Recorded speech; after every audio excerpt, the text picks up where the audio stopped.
श्रीमद्रामायणे वाल्मीकीये आदिकाव्ये युद्धकाण्डे सप्तमः सर्गः। इत्युक्ता राक्षसेन्द्रेण राक्षसास्ते महाबलाः ऊचुः प्राञ्जलयः सर्वे रावणं राक्षसेश्वरम्। द्विषत्पक्षम् अविज्ञाय नीतिबाह्यास्त्वबुद्धयः अविज्ञायात्मपक्षं च राजानं भीषयन्ति। राजन् परिघ शक्तिरुष्टिशूलपट्टससङ्कुलम् सुमहन्नो बलं कस्मात् विषादं भजते भवान्।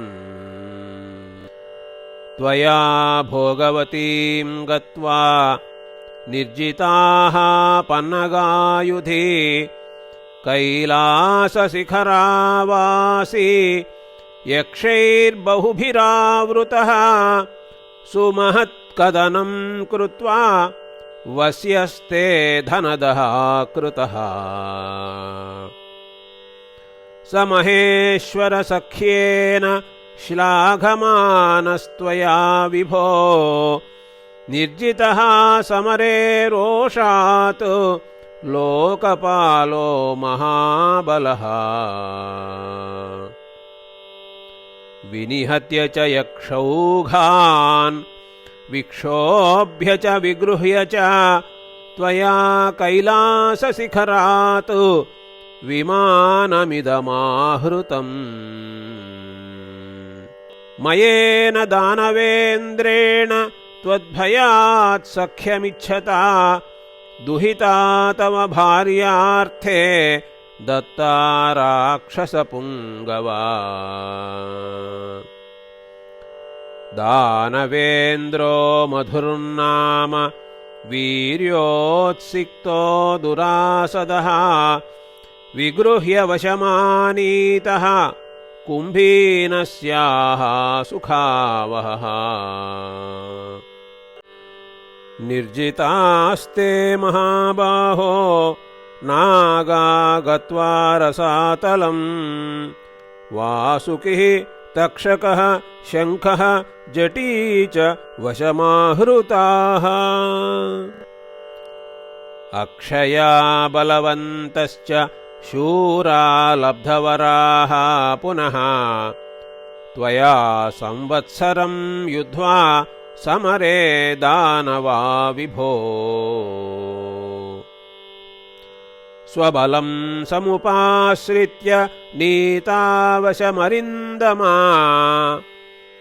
मायाश्चाधिगतास्तत्र बहवो राक्षसाधिपा। शूराश्च बलवन्तश्च वरुणस्य सुतारणे निर्जितास्ते महाबाहो चतुर्विधबलानुगाः। मृत्युदण्डमहाग्राहं शाल्मलीद्रुममण्डितम् कालपाशमहावीचिम् यमकिङ्करपन्नगम् अवगाह्य त्वया राजन् यमस्य बलसागरम् जयश्च विपुलः प्राप्तः मृत्युश्च प्रतिषेधितः।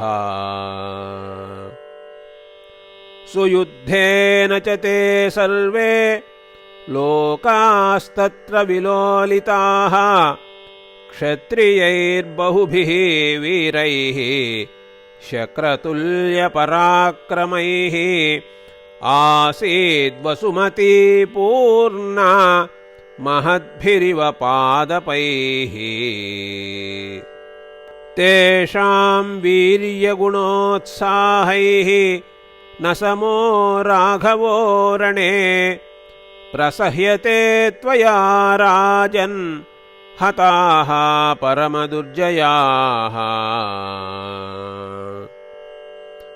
तिष्ठ वा किं महाराज श्रमेण तव वानरान्, अयमेको महाबाहुः इन्द्रजित् क्षपयिष्यति। अनेन हि महाराज माहेश्वरमनुत्तमम् इष्ट्वा यज्ञं वरो लब्धः लोके परमदुर्लभः।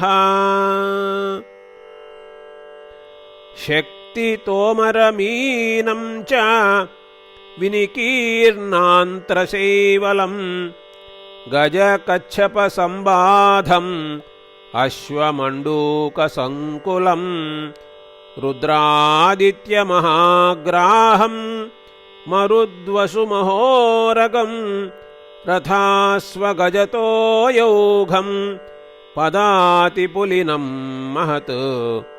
अनेन हि समासाद्य देवानां बलसागरं गृहीतो दैवतपतिः लङ्कां चापि प्रवेशितः।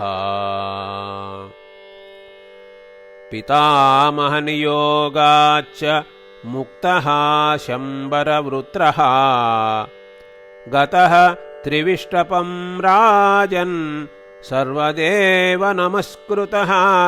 तमेव त्वं महाराज विसृजेन्द्रजितं सुतम्। यावद्वानरसेनां तां सरामां नयति क्षयम् राजन्नापदयुक्तेयम् आगता प्राकृताज्जनात्। हृदि नैव त्वया कार्या त्वं वधिष्यसि राघवम्।